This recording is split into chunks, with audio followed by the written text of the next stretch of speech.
నిన్న నా దృష్టికి ఒక అంశం రావడం జరిగింది. ఒకసారి దాని గురించి మనం మాట్లాడాల్సినటువంటి అవసరం అయితే ఉంటుంది. ఇక్కడ ఏం జరిగింది అంటే రీసెంట్గా బీసీ ఇంటెలెక్చువల్ ఫోరం ఒక ప్రెస్ నోట్ రిలీజ్ చేసింది. ఇక్కడ ఏం జరిగింది తెలుసా? చెన్నూరు మున్సిపాలిటీలో అక్రమ బీసీ సర్టిఫికేట్ల కుట్ర బెదిరింపులకు దిగిన మార్వాడి వ్యాపారి శ్యామ్ సుందర్ దేవుడా చర్యలు ఖండిస్తున్నాం. మంచిర్యాల జిల్లా చెన్నూరు మున్సిపాలిటీలో మున్సిపల్ చైర్మన్గా బీసీ మహిళా రిజర్వ్ కావడంతో రాజస్థాన్ నుంచి వలస వచ్చి స్థిరపడిన మార్వాడి వ్యాపార వర్గాలు అక్రమంగా బీసీ సర్టిఫికేట్లు పొందినట్లు అనేక ఆరోపణలు వెలుగులోకి వస్తున్నాయంటూ చూస్తున్నాం. సో రాజస్థాన్ నుంచి వలస వచ్చినటువంటి కొంతమంది మార్వాడీలు ఎవరైతే ఉన్నారో వాళ్ళు ఈరోజు బీసీ సర్టిఫికేట్ పొంది ఇక్కడ చలామణి అవుదామని చెప్పేసి ప్రయత్నం చేస్తుంటే అక్కడ ఆ సర్టిఫికేట్లు చెల్లవని చెప్పేసి అక్కడ కొంత రాద్ధాంతం చేశారు అక్కడ బీసీ సంబంధించిన వాళ్ళు. సో ఈ అంశంపై ప్రజల్లో అవగాహన కల్పించేందుకు బీసీ జేఏసీ చెన్నూరు చైర్మన్ సిద్ది రమేష్ యాదవ్ ఇటీవల ఇంటర్నల్గా చర్చా కార్యక్రమం నిర్వహించారు.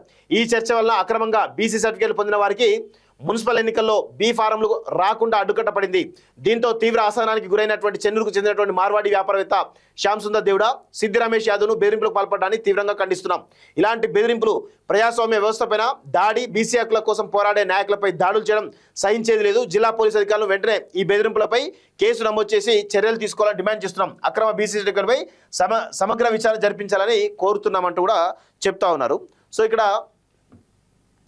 రాజస్థాన్ నుంచి వలస వచ్చినటువంటి మార్వాడీలు ఇక్కడ వ్యాపారం చేసుకుంటూ ఉన్నత వర్గాలుగా ఉన్నటువంటి వాళ్ళు ఈరోజు బీసీ సర్టిఫికేట్ పొంది అక్కడ చెన్నూరు మున్సిపల్ చైర్మన్ అవుదామని చెప్పేసి ఒక కుట్ర పన్నుతున్నారట. సో దాన్ని అడ్డుకోవడం జరిగింది. ఎవరు? సిద్ది రమేష్ యాదవ్ అనే వ్యక్తి అడ్డుకోవడం జరిగింది. సో అడ్డుకున్నటువంటి క్రమంలో అక్కడ ఆయనను బెదిరించే కార్యక్రమం, దాడులు చేసే కార్యక్రమం చేస్తున్నట్టుగా కనబడతా ఉంది. సో ఆయనకు ఫోన్లు చేసి అనేక రకాలుగా బెదిరింపు కార్యక్రమాలు దిగుతున్నట్టుగా తెలుస్తూ ఉంది. ఒకసారి సిద్ది రమేష్ తోటి మాట్లాడేటువంటి ప్రయత్నం చేద్దాం. ఆయనతో కూడా ఏం జరుగుతుందో ఏంటో తెలుసుకునే ప్రయత్నం చేద్దాం. సో ఇక్కడ చూడండి, ఒకసారి ఆయన ప్రెస్ మీట్ కూడా పెట్టడం జరిగింది. బీసీ సర్టిఫికేట్లపై మార్వాడీల అక్రమ ధృవీకరణ పత్రాలపై చెన్నూరులో వివాదం, సమగ్ర విచారణ జరిపి చర్యలు తీసుకోండి, సర్టిఫికేట్లు రద్దు చేయకపోతే ఉద్యమం తప్పదంటూ బీసీ జేఏసీ చైర్మన్ సిద్ది రమేష్ మాట్లాడుతున్న విషయం గమనించాలి. చెన్నూరులో తప్పుడు పద్ధతిలో మార్వాడీలు బీసీ కుల ధృవీకరణ పత్రాలు పొందిన వ్యవహారం తీవ్ర వివాదానికి దారితీసింది. అక్రమ మార్గాల్లో సర్టిఫికేట్ సంపాదించి ప్రభుత్వ సంక్షేమ పథకాలు లబ్ధి పొందడమే కాకుండా స్థానిక బీసీ వర్గాలపై ఆధిపత్యం చెలాయించేటువంటి ప్రయత్నాలు జరుగుతున్నాయని బీసీ జేఏసీ చెన్నూరు చైర్మన్ సిద్ది రమేష్ ఆరోపించారు. శనివారం మంచిర్యాల జిల్లా చెన్నూరు ప్రెస్ క్లబ్లో నిర్వహించిన విలేకరుల సమావేశంలో సిద్ది రమేష్ మాట్లాడుతూ ఇతర రాష్ట్రాల నుంచి వ్యాపార నిమిత్తం చెన్నూరుకు వచ్చినటువంటి కొందరు మార్వాడీలు నిబంధనల విరుద్ధంగా బీసీ కుల ధృవీకరణ పత్రాలు పొందారని ఆరోపించారంటూ చూస్తా ఉన్నాం. సో దీనిపైన ఎవరైతే ఉద్యమం చేస్తున్నారో సిద్ది రమేష్ గారితో మాట్లాడే ప్రయత్నం చేద్దాం. నమస్తే సిద్ది రమేష్ గారు, బాగున్నారా సార్? సార్ మీరు లైవ్ లో ఉన్నారు ప్రజెంట్. నమస్తే అండి. ఇప్పుడు చెన్నూరు మున్సిపాలిటీలో ఒక అంశం వివాదాస్పదం అవుతోంది. కొందరు మార్వాడీలు బీసీ సర్టిఫికేట్లు తీసుకొని అక్కడ రాజకీయపరమైనటువంటి పదవులు పొందడానికి ప్రయత్నం చేస్తుంటే మీరు అడ్డుకున్నారు, మిమ్మల్ని కూడా బెదిరిస్తున్నారు అనేటువంటి విషయం మా దృష్టికి రావడం జరిగింది. సో అసలు ఏం జరుగుతుందో చెప్పగలుగుతారా సార్? అయితే సార్ అక్కడ ఏం జరిగిందంటే చెన్నూరు కాన్స్టిట్యున్సీలో చెన్నూరు పట్నం అయితే అక్కడ లాస్ట్ టైం ఏమైందంటే మున్సిపల్ చైర్మన్ జనరల్ వచ్చింది. ఓకే. అయితే అప్పుడు జనరల్ అయితే అక్కడ మార్వాడీలు చైర్మన్ అయ్యారు. ఓకే. ఈసారి బీసీ మహిళ అయింది. బీసీ మహిళ అయితే కూడా మళ్ళీ వీళ్ళంతా కూడా ఇంటర్నల్ గా ఒక సమావేశం, అంటే మార్వాడీలో ఎంత ఐక్యత ఉంటది అంటే ఇప్పుడు వాళ్ళు చైర్మన్ కావాలని అనుకుంటే, ఇప్పుడు మనలో ఎవరైనా చైర్మన్ కావాలనుకుంటే మన ఇంటర్ నుండి డబ్బులు పెట్టాల్సి వస్తుంది. వాళ్ళు అట్లా కాదు, వాళ్ళ కమ్యూనిటీ ఉంటది, వాళ్ళందరూ కలిసి అక్కడ డబ్బులు పెడతారు, వాళ్ళు చైర్మన్ అవుతారు. సేమ్ మళ్ళీ కూడా ఇప్పుడు బీసీ మహిళ కావడంతో మళ్ళీ బీసీ మహిళ అయింది కదా అని చెప్పేసి చైర్మన్ వాళ్ళే కావాలని చెప్పేసి ఏం చేసిందంటే వాళ్ళు బీసీ సర్టిఫికెట్ కూడా పొందడం జరిగింది. ఓకే. అంటే జనరల్ గా యాజ్ పర్ కాన్స్టిట్యూషన్ ప్రకారం వీళ్ళు అంటే ఏ కేటగిరీ కిందకి వస్తారు? బీసీ కిందకి వస్తారా, జనరల్ కిందకి వస్తారా? సరే ఇక్కడ ఏమైందంటే అసలు వీళ్ళు ఒక రాష్ట్రం అంటే రిజర్వేషన్ అనేది ఒక రాష్ట్రంలో ఒకటి ఉంటుంది, ఇంకో రాష్ట్రంలో ఒక రిజర్వేషన్ ఉంటది. ఎగ్జాంపుల్ మీరు చూసినట్లయితే మన రజకులు ఉంటారు, వాళ్ళు ఒక స్టేట్ లోనేమో ఎస్సీలు ఉన్నారు, మరి ఈ స్టేట్ లకు వచ్చేసేమో బీసీలలో ఉన్నారు. మరి వీళ్ళు రాజస్థాన్ నుంచి వెళ్ళి గుజరాత్ నుండి వచ్చిండ్రు. అక్కడ వాళ్ళు ఏం కేటగిరీలు ఉన్నారో ఏమో సంబంధం లేదు, కానీ వీళ్ళు ఇక్కడికి వలస వచ్చింది మాత్రం వ్యాపారాలు చేద్దామని కదా వచ్చింది. ఇక్కడ వాళ్ళంతా కూడా బడా పారిశ్రామికవేత్తలు. మరి ఈ బడా పారిశ్రామికవేత్తలకు ఇక్కడ ఇట్లా ఈ తెలంగాణలో ఏ లెక్క ప్రకారం అంటే ఏ ప్రాతిపదికన వీళ్ళకు బీసీ సర్టిఫికెట్లు ఇస్తారు? ఉమ్, ఒక కమిటీ అనేది ఉంటుంది కదా, అవును ఇంటి వీళ్ళు ఏంటిది అనేది చూసిన తర్వాత కదా ఇవ్వాల్సింది. అవును. మరి ఇంత వీళ్ళు ఒక రాష్ట్రం నుంచి వాళ్ళు వచ్చి మొత్తం ఇలా వ్యాపార సముదాయాలు మొత్తం కూడా వాళ్ళు శాసించే స్థాయికి వెళ్ళిపోయి అవును. మళ్ళీ ఇప్పుడు మా బీసీ హక్కులను అంటే మా బీసీలకు రావాల్సిన హక్కులను రాజ్యాంగ ఫలాలను అన్ని కూడా వాళ్ళే పొందుతానంటే ఈ ప్రాంతంలో పుట్టిన బీసీలం, ఈ ప్రాంతంలో పుట్టిన ఇంకా వాళ్ళు ఒక బీసీ సర్టిఫికెట్లతో ఆగుతలేరు. వాళ్ళు కూడా మేము ఇందులో ఎస్టీ తెగలం ఉన్నాం, మేము ఎస్టీ సర్టిఫికెట్లు కూడా తీసుకుంటామని చెప్పేసి మమ్మల్ని సవాల్ విసురుతున్నారు. అన్ని కూడా ఇప్పుడు ఒకవేళ ఎస్టీ కనుక వచ్చేది ఉంటే మాలాంటి బీసీలం ఇలా మాట్లాడితే మా మీదనే ఇలా అట్రాసిటీ కేసులు నమోదు చేసే స్థాయికి వాళ్ళు ఎదిగిపోయే అవకాశాలు ఉంది. మరి సరే వీళ్ళు ఏమన్నా ఎస్టీలు అనంటే వీళ్ళ వెల్ఫేర్ అంతా మనతో ఉండదు. అక్కడ చెన్నూరు పట్టణంలో మార్వాడి భవనం ఉంటది, మరి వాళ్ళు వేరే వేరే తెగలు అని చెప్పేసి మాకేమో చెప్తున్నారు. మరి వేరే వేరే తెగలు అన్నప్పుడు ఇప్పుడు మేము ఇక్కడ మనం ఉన్నాము, ఎవరి వాళ్ళకు ఉన్నది, కానీ మార్వాడీలకు మాత్రం ఒకటే భవనం ఉంటది, వాళ్ళందరూ మేము వేరే తెగలం ఉన్నాం అని చెప్పేసి నగరాలు చెప్తారు. కానీ అక్కడ లాస్ట్ టైం చైర్మన్ అయినప్పుడు ఇప్పుడు 42% రిజర్వేషన్ కావాలని చెప్పేసి మేము ఒక రోజు బంద్ పిలిపిస్తే కనీసం బంద్లో పాల్గొనలేదు వీళ్ళు ఎవరు కూడా, బంద్లో పాల్గొనలేదు. అయితే ఈ పాల్గొనకుండా అదే వాళ్ళ చైర్మన్, అదే వాళ్ళ మార్వాడి లాస్ట్ టైం చైర్మన్ అయితే షాపులు మొత్తం బంద్ పెట్టిళ్ళు. మొత్తం చెన్నూరులో ఉన్న దుకాణ సముదాయాలన్నీ బంద్ పెట్టి మొత్తం టపాసులు వేల్చేసి మొత్తం చెన్నూరు అంతా కూడా స్వీట్లు పంపిణీ చేసిళ్ళు. అంటే ఎన్ని కుటుంబాలు ఉంటాయి మార్వాడి కుటుంబాలు చెన్నూరు మున్సిపాలిటీ పరిధిలో? చెన్నూరు మున్సిపాలిటీ పరిధిలో దాదాపుగా ఒక 200 ఫ్యామిలీలు ఉంటాయి. ఓకే, అంటే 200 ఫ్యామిలీలు మొత్తం చెన్నూరు మున్సిపాలిటీ శాసిస్తున్నారా? ఎవ్వరు కూడా చిన్న ఏం వేరే ఏం లేదు. వీళ్ళు తోటలు కొట్టారు, మూటలు మోసలేరు. అవును, వీళ్ళందరూ కూడా పెద్ద బడా పారిశ్రామికవేత్తలు. ₹1 ఇప్పుడు వీళ్ళంతా కూడా కోట్లలో టర్న్ ఓవర్, వీళ్ళంతా వ్యాపారాలంతా కూడా హోల్సేల్, రిటైలింగ్, మ్యానుఫ్యాక్చరింగ్ అంతా కూడా వీళ్ళే.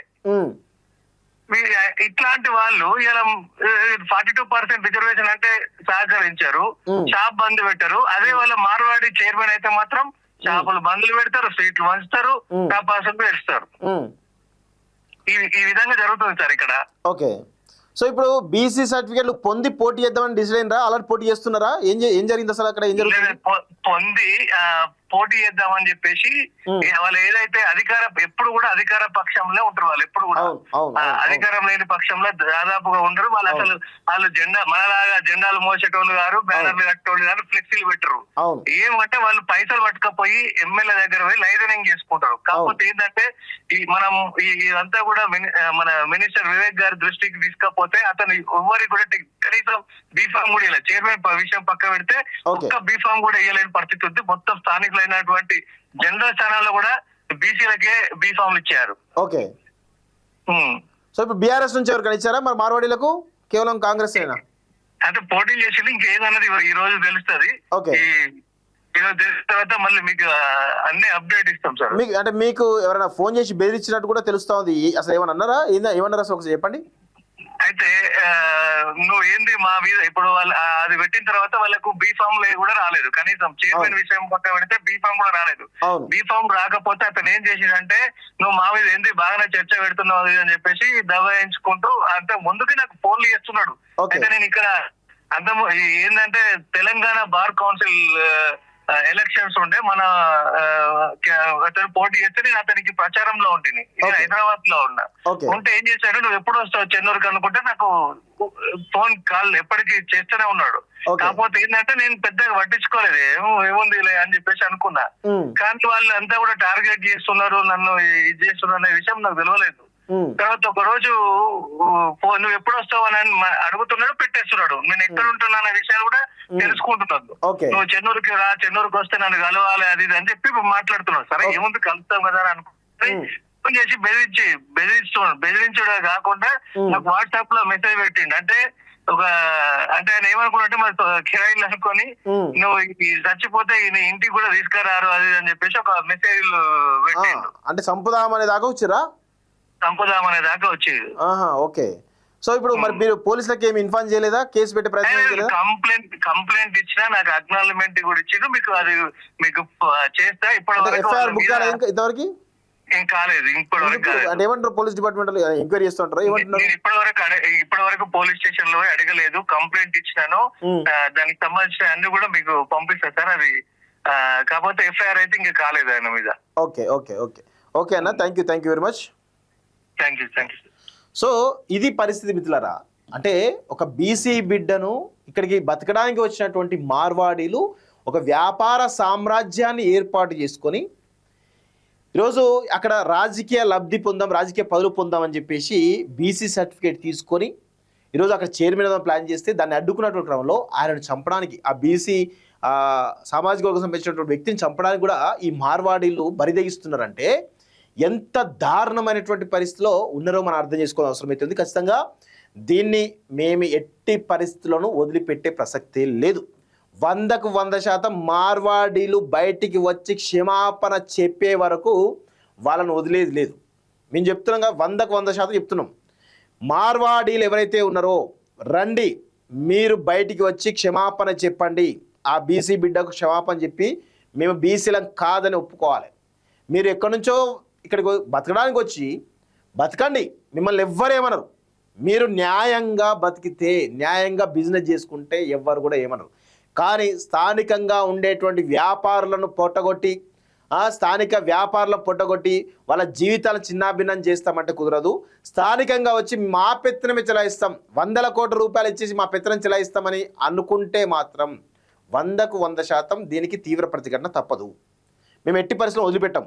మీరు రాజకీయపరమైన పదవులు పొందాం, బీసీ సర్టిఫికేట్ తీసుకుంటామని చెప్పి బీసీలో మోసం చేస్తామంటే మాత్రం ఎట్టి పరిస్థితుల్లోనూ మాలాంటి తెలంగాణ ఉద్యమకారులం ఖచ్చితంగా వదిలిపెట్టము. నేను ఒకటే చెప్తున్నాం, ఈరోజు సాయంత్రం కల్లా మార్వాడీలు బయటికి వచ్చి సిద్ధి రమేష్కు అదేవిధంగా బీసీలకు క్షమాపణ చెప్పకపోతే తీవ్రమైనటువంటి పరిణామాలకు దారితీస్తుంది. అది గుర్తుపెట్టుకోవాల్సిన అవసరం అయితే మార్వాడీలు గుర్తుపెట్టుకోవాలి. ఇది పరిస్థితులలో